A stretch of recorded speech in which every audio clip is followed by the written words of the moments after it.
Welcome to tonight's panel discussion, Caring for Country, Indigenous Design Principles, part of Heritage Hobsons Bay Festival. Thank you for joining us. On behalf of Hobsons Bay City Council, I'd like to acknowledge the Bunurong people as the traditional owners of the lands and waterways on which we meet tonight. We pay respects to elders past, present and emerging. And if you're joining us from other country tonight, please put that in the chat so we can see where you are.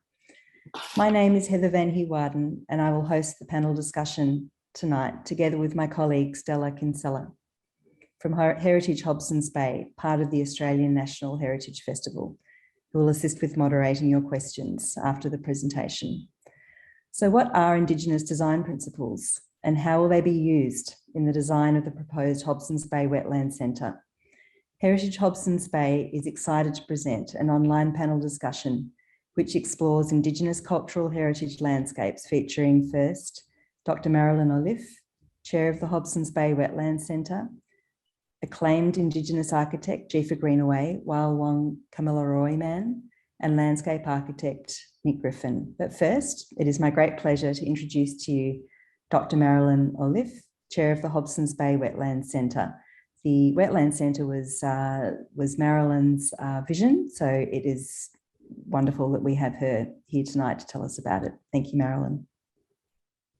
Thank you, Heather. It's a real pleasure to be here, and I hasten to say that it was a vision of mine, but many other people going back over the years. Hobsons Bay Wetlands Centre, our organisation, has grown from a small group of people with a vision to connect people to nature into a very active community group that provides nature-based activities while working towards a purpose-built wetland centre. We all know we need a healthy environment to survive, let alone thrive. And our aim is to promote a greater understanding of the natural environment to inspire people to care for it. While our group is relatively small, we currently provide opportunities for recreation, education and conservation from our temporary home at Truganina Explosives Reserve. With an accessible and inclusive wetland centre, we will be able to extend these activities into a place for relaxation, to enjoy with friends and family, right through to classrooms and research facilities with education for all. The area map I'm going to show you here gives you an idea of the wonderful variety of natural systems that we have in Hobsons Bay. You can see a sort of centre and left, the area of Cheetham Wetlands, internationally recognised as a significant place for birds, particularly migratory birds, the mouth of Laverton Creek and Port Phillip Bay. At the bottom right is our current home, Truganina Explosives Reserve, and you can see the site of our proposed centre adjacent to the creek in HD Graham Reserve behind the Sports Centre on Queen Street. A wetland centre will provide a wonderful asset for the current and future generations, not just for Hobsons Bay, but for Melbourne's West too. To help us achieve this, we formed significant partnerships. Hobsons Bay City Council, of course, Deakin University, EcoLink Science and Technology Innovation Centre, BirdLife Australia, Greater Western Water, Melbourne Water, and Circuit Health. Some of you will know it. It's an innovative health hub in Altona North. Last year, Council led us through a process of engaging a team of architects to develop a concept design for the new centre. The design was to be based on biophilic and traditional owner design principles, creating a closer connection to nature in the way in which the buildings and the landscapes are designed and built. Traditional owners of the land that we are working and living on have a connection to country that spans many thousands of years. We aspire at Hobsons Bay Wetlands Centre to learning from them, using their knowledge and understanding of country, both in the design of the Wetlands Centre and in our ongoing activities once the centre's built. The design team co-designed the Wetlands Centre with the Bunurong elders, resulting in this unique and inspirational concept design. With the support of Council and our other partners, we're now advocating for funding from all levels of government to build this centre for us all. If you'd like to know more about Hobsons Bay Wetlands Centre, then please do go to our website and join up with us. Thank you. Marilyn, thank you so much for telling us about your ideas for the Wetlands Centre. And I think, as we were saying before we began the panel discussion tonight, there have been other people who've suggested something like this, but it's I think it's not only the idea, but also the drive to actually try and make it all happen. So thank you so much for inspiring the design that we're going to hear more about now from Jefa and Nick, but also in bringing people together to actually make this happen. It's very exciting, and it was great to have you here with us. I'd now like to introduce our second presenter, Jefa Greenaway. Jefa is the founding director of Greenaway Architects and a senior lecturer at the Melbourne School of Design at the University of Melbourne, and Wailwan Kamilaroi man. Jefa will explain how caring for country has directed the approach to the design of the Wetlands Centre and the response to the wetland site from an Aboriginal perspective. Jefa will also address how we think about heritage and the need to move beyond the muralisation of culture. Thank you very much, Jefa. Yamamalia, or hello friend, as we would say on Kamilaroi country. Importantly, it is always significant and protocols to acknowledge the traditional owners of the land in which we're located. I happen to be located on the unceded sovereign lands of the Bunurong people of the Eastern Kulin Nation and pay respects to their elders, knowing that they have been the custodians of country for millennia. By way of my own heritage, it's Wailwan Kamilaroi country. We can see here in the unique Aboriginal map of Australia, which showcases that rich diversity, that rich tapestry that is Indigenous Australia. Over 270 language groups, 600 dialects. And so important to know that Indigenous culture isn't monolithic or homogenous. There is a unique perspective as it relates to country. And so ultimately, we are enduring some very significant challenges currently. So climate change, biodiversity loss, real significant existential challenges. And ultimately, architects need to be part of the solution, and working closely in a collaborative team model, including with landscape architects, we can actually pool our resources and skills to start to look at and understand the significance of country and how we can start to repair and remediate and restore country through the interventions that we undertake. And so significantly in recent times, the built environment professions have actually started to take notice and realise that we need to shift the mindset and start to acknowledge the biodiversity emergency and the climate change challenges that we are all confronting. And so that is certainly front and centre in terms of the way we've really thought about our responsibilities and obligations and social contract that we have as design practitioners. And so if we start to reveal the layers of history and memory of place, we start to understand that there is encoded in country some real trauma. And we do actually walk within a scarred landscape, which has actually confronted some serious challenges for First Nations people in terms of that colonial interface. And ultimately, if we reflect, all projects in the Australian context are built on Indigenous lands. And so what does that mean for us as practitioners, and how can we start to foreground Indigenous voice and agency through the process of design? And ultimately, this provocation for me crystallizes some of the challenges that we had with this project, which is how do we design for the primacy of country? And so that centrality, that understanding that country isn't simply the landscape, it's encoded with language, with stories, with narrative, with kinship, with connections at multiple layers. And so this particular quotation crystallizes really the challenges. If nothing of your culture, history, language, or art is visible in the streets, parks, and buildings where you live, how can you ever feel welcome there? And so this is a clarion call. It's a call to action to start to showcase the value of Indigenous knowledge systems, perspectives and sensibilities through design practice. And so interestingly, in the Australian context, in Victoria in particular, we have actually legislated for treaty conversations. We've created a First Peoples Assembly. We've started to move towards a truth and justice process. And so we're starting to see that permeate into the psyche of this progressive state. And it provides a moment, an opportunity to start to foreground a different way of knowing and being in terms of utilising design as part of that reconciliation act.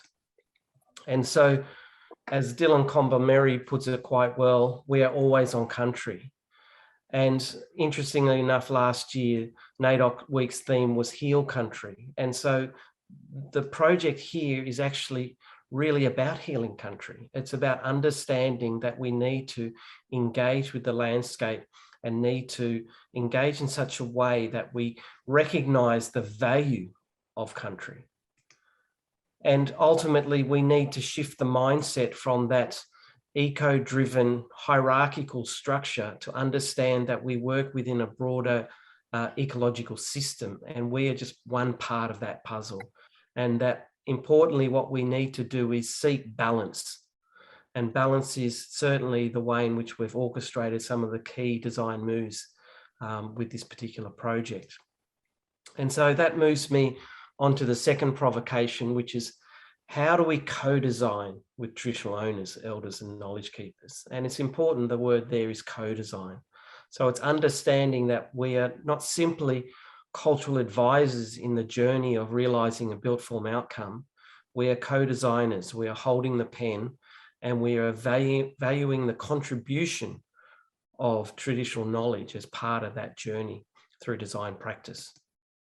And so these sort of projects don't just happen by themselves. They need many minds, many ideas. And I guess in many respects, what we see here is a collaborative model which recognises the various contributions across architecture, interior design, urban design, landscape design, cultural engagement, visioning, and really setting the project up for success. And so the way in which we start all of our projects is through the process of a cultural mapping exercise. And what that enables us to do is to understand the site better, but start to peel back those layers to really understand some of those particular characteristics of country. And so what we do know is this particular landscape has been dramatically altered through time. And so interestingly enough, it really sits within a junction between two very diverse ecological systems, from the Great Western Volcanic Plains and then the coastal salt marsh. And so really what it is it's a dynamic, engaging landscape, which is constantly changing and adapting through time as erosion, as wind, as the changing nature of the context starts to evolve. And so what we can see here on this particular map is the encroachment of the residential context. So ultimately we need to hold and preserve these sites of significance, knowing that interconnectedness with the broader ecological systems, the relationship to flora and fauna, and understanding that we need to understand the relationality to country. And so we can see across this journey, this site has been a tip. It has, as was cited earlier in terms of event, there's this explosives reserve. So you can see we have started to fell country, poison country, impact country in ways which are not consistent with Indigenous ways of knowing.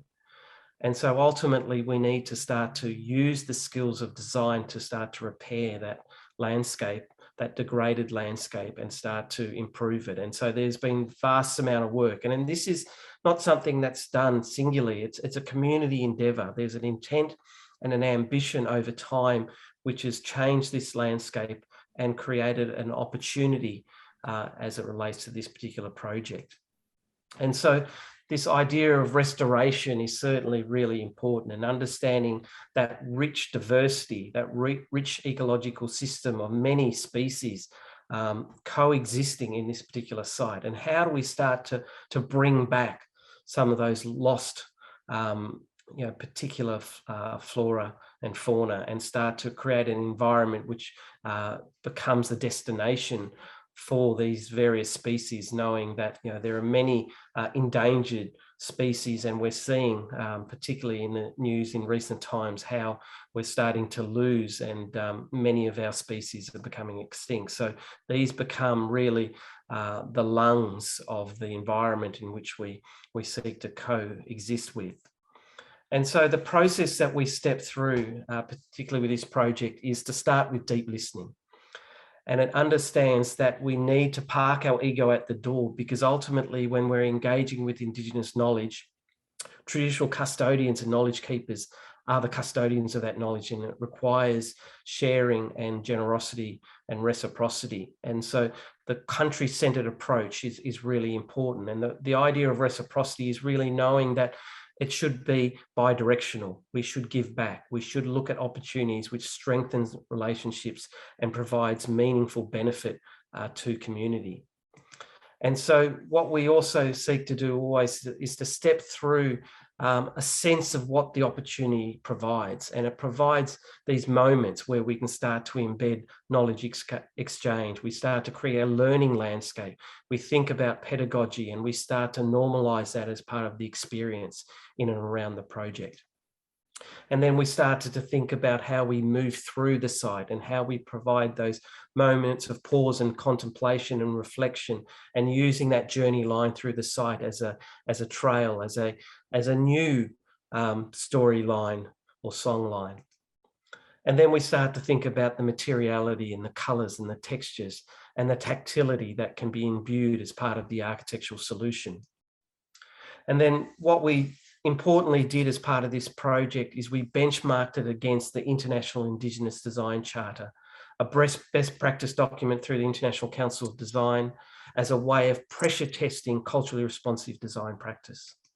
And so you can see here through the various steps that we interrogate is to look at how it can be Indigenous led. How do we facilitate self-determination? How we understand the important considerations about legal and moral rights, Indigenous cultural intellectual property protocols, sharing knowledge and collaborating and co-designing the process as well. And so what we see across this landscape is an important ecosystem that needs to be cherished, embellished and amplified. And so importantly, it is more than simply a landscape condition. It is a place which supports life, and the idea of it supporting an experience where we can engage and understand and read country, see country and listen to country.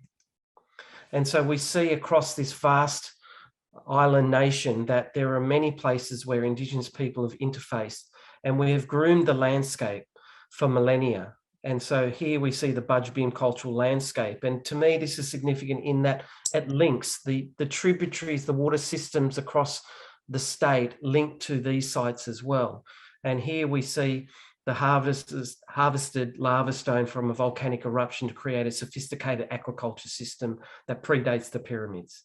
And so these new moves are starting to shift the mindset to understand the ingenuity and sophistication of Indigenous design thinking. And so whether it's there in Gunditjmara country of the Budge Beam cultural landscape, which has a UN declaration, or whether it's in Brewarrina or in Tasmania, there are other places where we've manipulated the landscape. And so Indigenous design thinking is certainly about design excellence. It's about encoding and embedding language. It's about storytelling and starting to shape an understanding of country through narrative.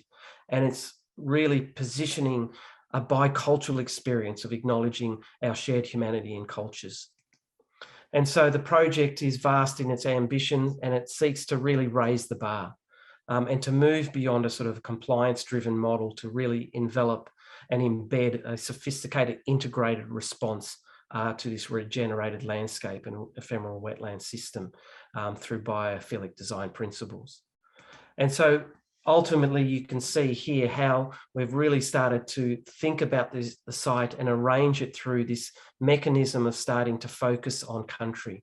And you can see here the different dimensions of starting to look at the cultural dimension, the cultural layer of healing, learning and nourishing country, the ecological layer, and Nick will speak about this even more in terms of the landscape condition of grasslands, of woodlands, of regenerated wetlands, and then the biophilic layers of starting to think about revealing it slowly, providing that refuge and prospect, and starting to viscerally connect to the natural systems.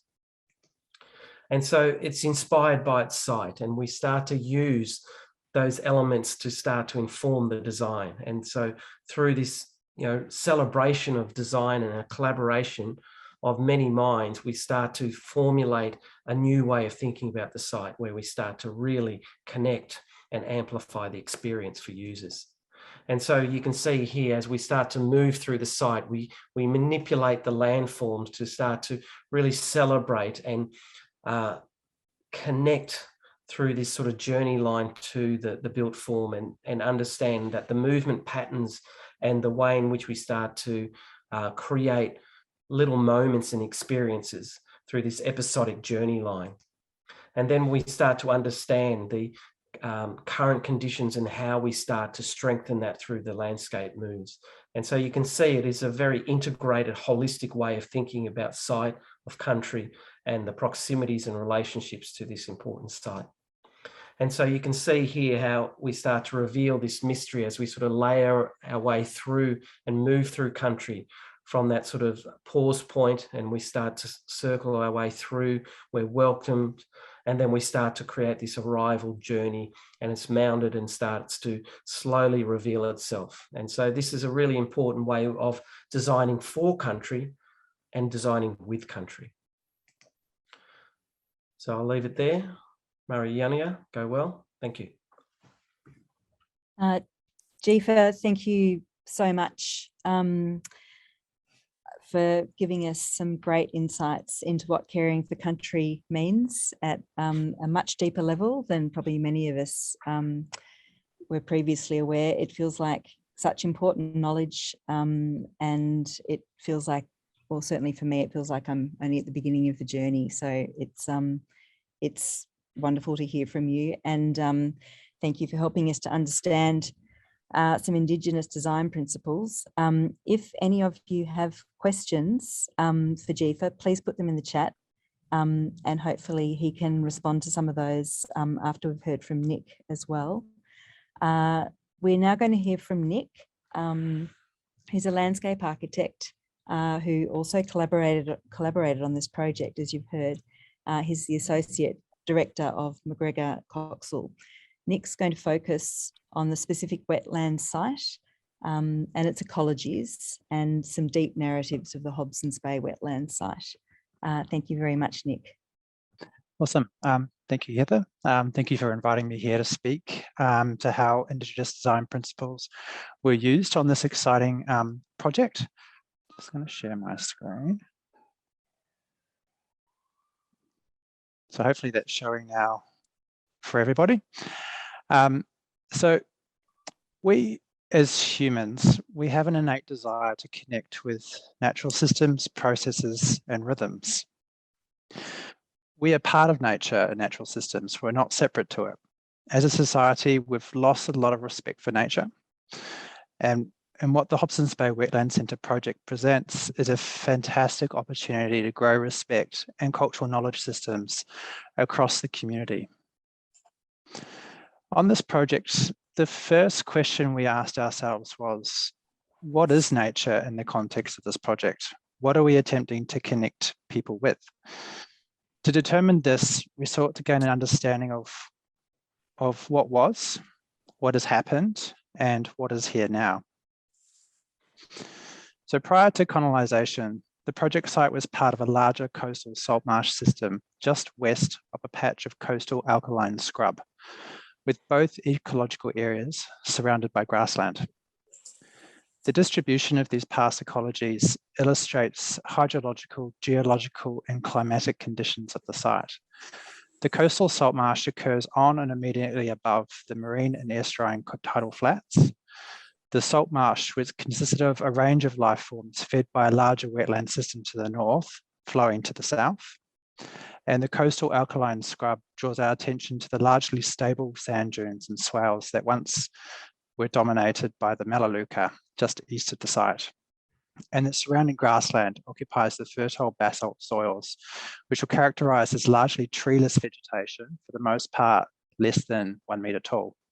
It was prone to seasonal waterlogging in areas receiving at least half a metre of annual rainfall. So prior to the construction of channelized drainage, water and nutrients flowed in a north-south direction, percolating through the Truganina wetland system through to the expansive salt marshes to the south. The project site is positioned in the historically brackish environment between these two significant ecologies. Landfilling and drainage infrastructure has isolated the site from what remains of these ecologies. However, the physical position of the site between the wetlands and the salt marshes presents a fantastic opportunity for people to connect visually, physically, socially, and through country to these important ecosystems.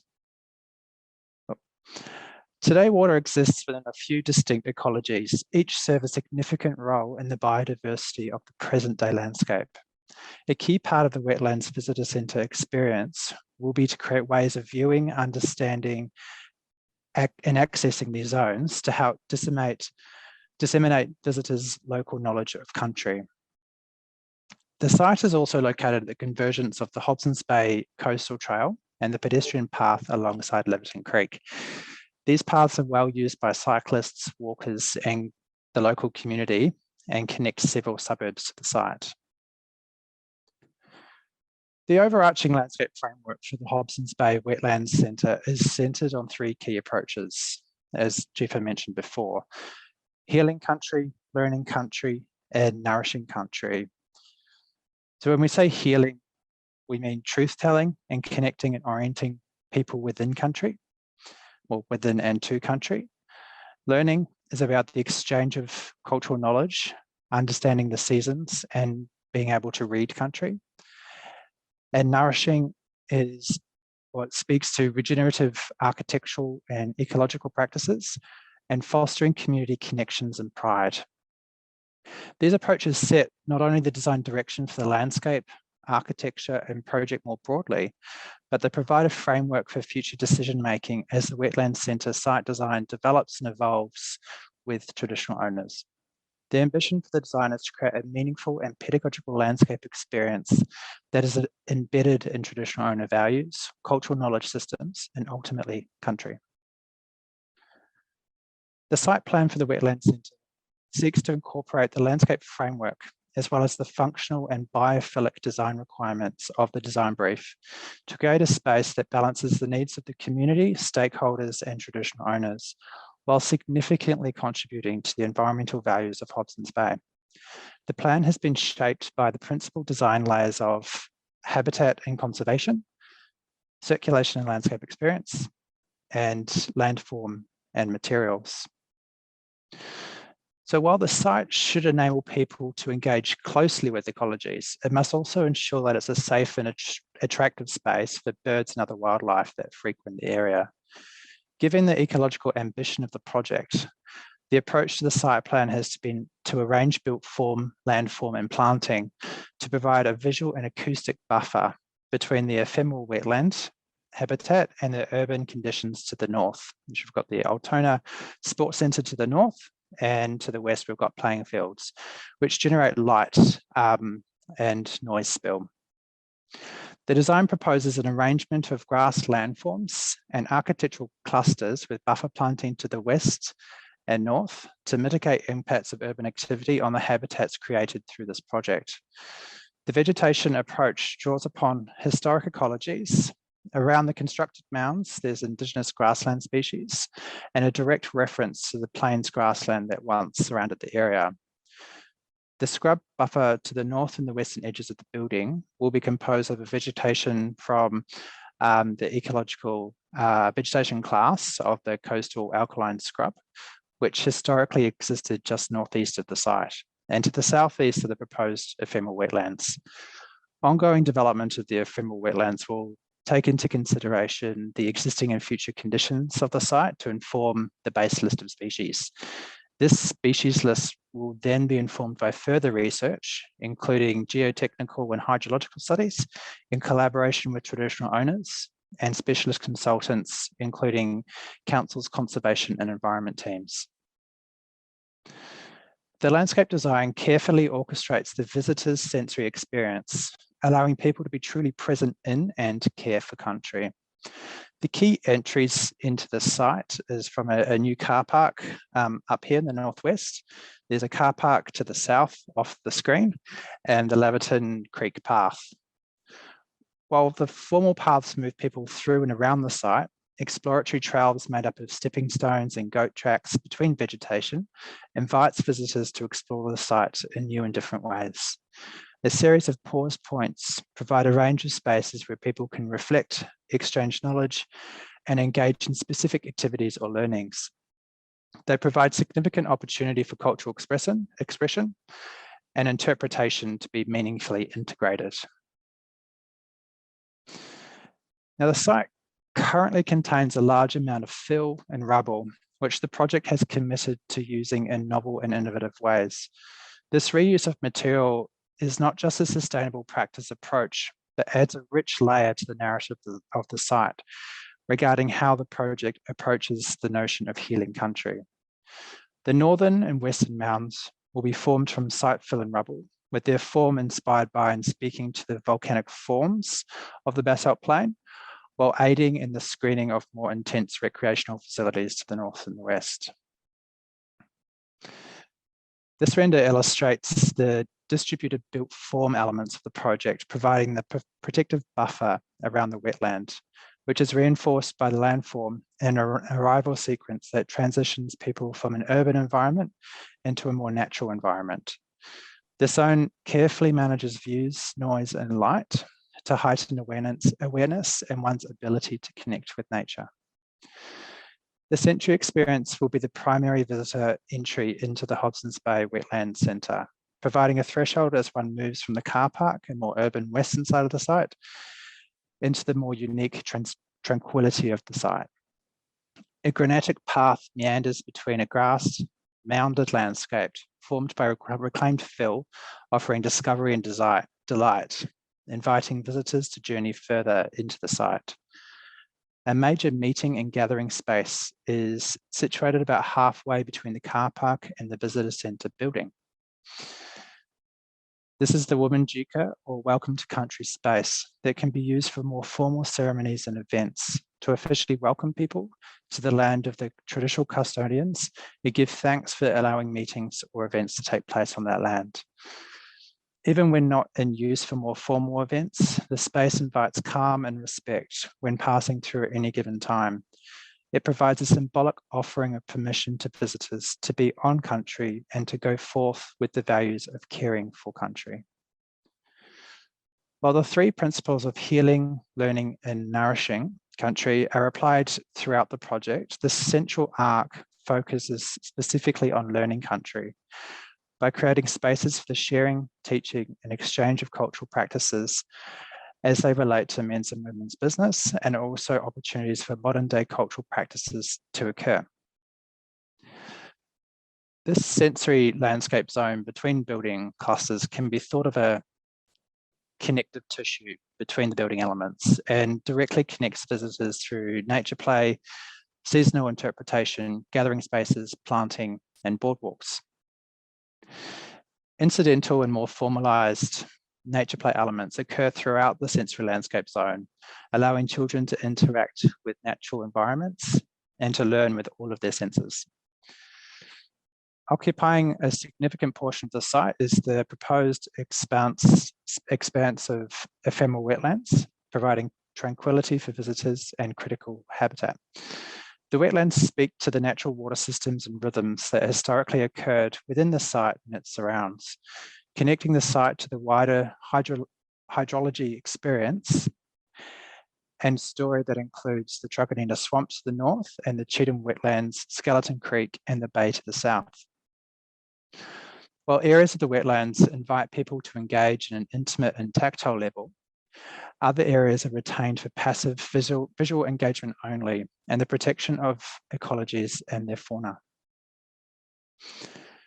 A series of yarning circles are distributed throughout the ephemeral wetland zone, providing quiet, contemplative areas where people can meet, learn, share knowledge, and tell stories. These spaces allow for Bunurong-led workshops such as weaving or stone tool making that encourages the transfer of traditional knowledge systems between Indigenous and non-Indigenous people. These spaces may reflect men's and women's business as it relates to traditional owners, and the form and functionality will be driven by our ongoing engagement process. So this is my final slide, and I think just reflecting or preparing for this panel discussion and reflecting on where we are at the project, just thinking about how I view caring for country. And in my practice, I don't view caring for country as a state that is reached or a finished product, but it's about the journey of respect, understanding, and being curious. It doesn't stop when design briefs are written or when designers put down their pencils, contractors hang up their shovels, but rather caring for country begins at day dot. It is embraced by all project members and ultimately lives on in the community that has informed and the traditional owners that have co-designed this project. Caring for country is infinite and community is critical to that. Thank you.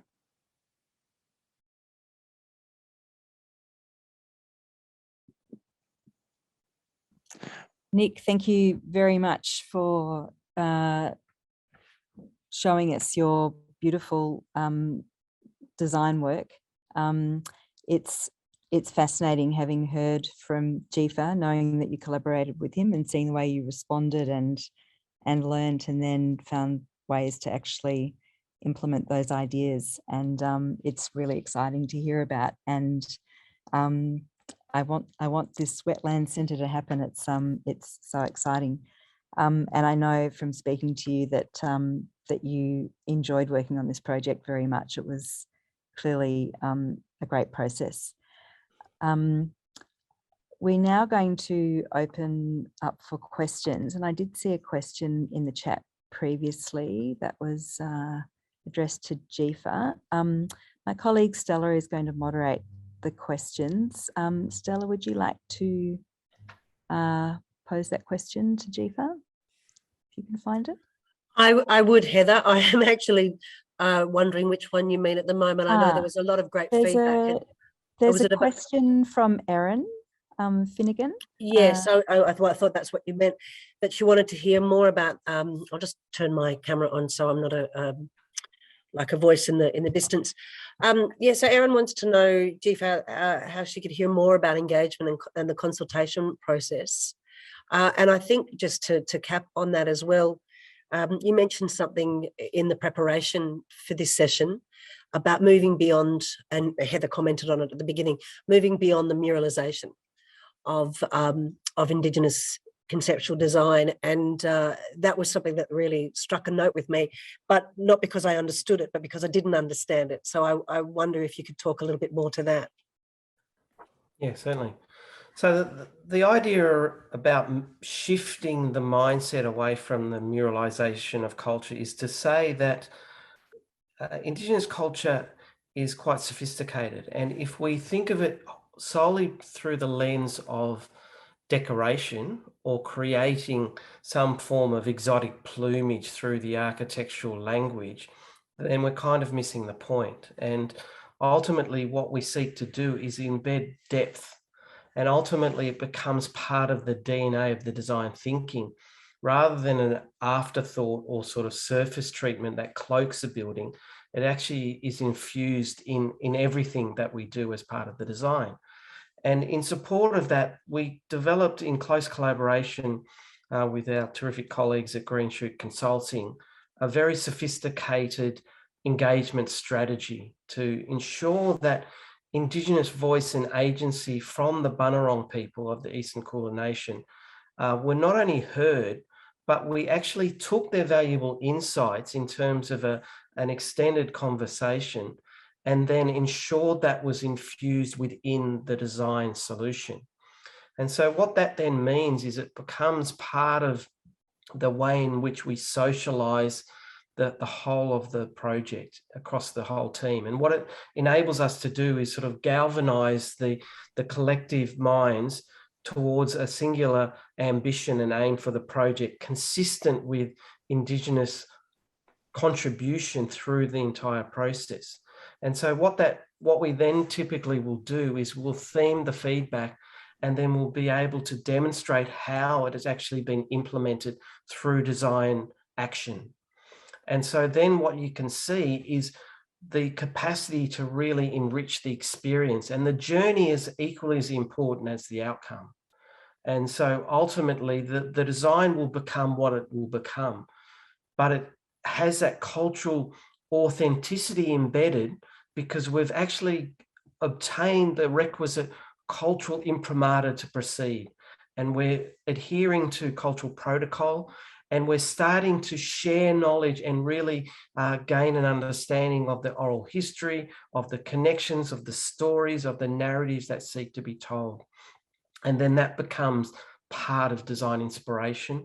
And then we go through a process of cultural transmission and translation through design. Well, listen, thank you for that. I'm not going to pretend I can understand everything that I've witnessed this evening. I just know that it's incredibly inspiring. So I guess I'm very happy to take some more questions from our audience tonight. But while they're thinking about that, I want to know then, Jefa, how you marry everything that you've just described, which is so inspiring, with Nick, something that you said earlier about being value managed through a job. To sort of put it plainly, it's not easy to build anything. It's certainly not easy to build something within community. And Marilyn, you might like to talk to this as well. I would imagine being value managed through this process would be extremely frustrating, as it perhaps is all the time. But you would have to approach it differently, would you not? I'll jump in. I mean, I think, well, every project gets value managed, so you deliver projects on budget. But the unique thing about, always we're starting with country and having the framework of design embedded in country is you can't value manage that out. It's all about, I mean, you can change materials, you can change how you detail them, that's all costs, but where you've placed things, why you've placed things, and the process of getting to whatever is built, you can't. I mean, that's the other connections and the stories that will be told beyond construction. Aaron's just said it's an exciting project, absolutely, and incredibly exciting to watch this develop. And I think any of us who live in the Hobsons Bay area know that we don't take it lightly living here. We actually have a lot of love for the area, some frustrations, but a lot of agency as well. And the question is, of course, around timelines. I'm not sure how we're going to answer that just at the moment, but Marilyn, you've been working on this from the very beginning. So would you like to speak to where things are situated at the moment? Yeah, thank you, Stella. Yes, at the moment, what's happening now that we have this concept design, which I must admit, every time I listen to Jefa and Nick, sort of blows me away again, because it's just so unique, so incredible that they have led us down this wonderful path. It does have quite a big budget with it, comes with it. And it's now up to us with our partners to inspire potential funding sources to contribute sufficient funds so that we can follow through. But I do also think that what resonates with me is that because there is a basic design where we would be developing new types of workshops, new classroom experiences, based on what it looks like and based on the landscape and the arrangement of the buildings, I think that will give people a very different experience of just being at the centre. And I think it's really important that we don't, as Nick says, we don't lose that. We might put a cheaper cladding in, but to keep that original design, spatial design, is just so important. I love this question from Beck, and I'd love to put it to a council planning officer, perhaps more than the designers that we have present tonight. But how would we undertake this process at an individual level in our own homes? And look, not to be too cheeky, but actually it's a great point given what people have just been through in terms of the devastation of floods and fires, much of which we know.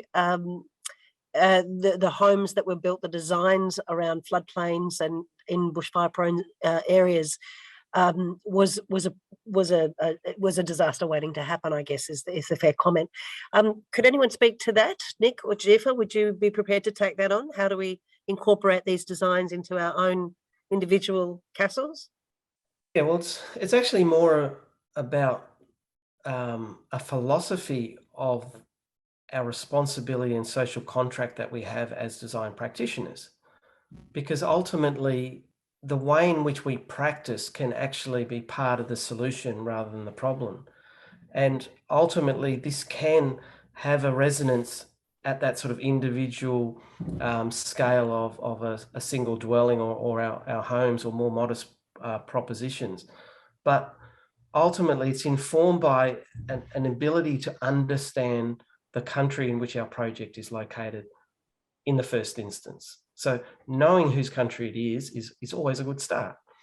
Understanding and having a dialogue where you actually listen deeply can reveal elements that you may not even have known about as it relates to the context and the adjacencies of a particular site. So for instance, it's quite bemusing sometimes when we do projects and we're engaging, and there's a sort of a question, particularly where we work in a major metropolis like Melbourne, and you work on a project and you're working at 32 Flinders Street, and then you'll be having another project at 180 Flinders Street, and somehow there's an expectation that the stories are divergent from these individual sites. And the key point there is that country is as far as the eye can see.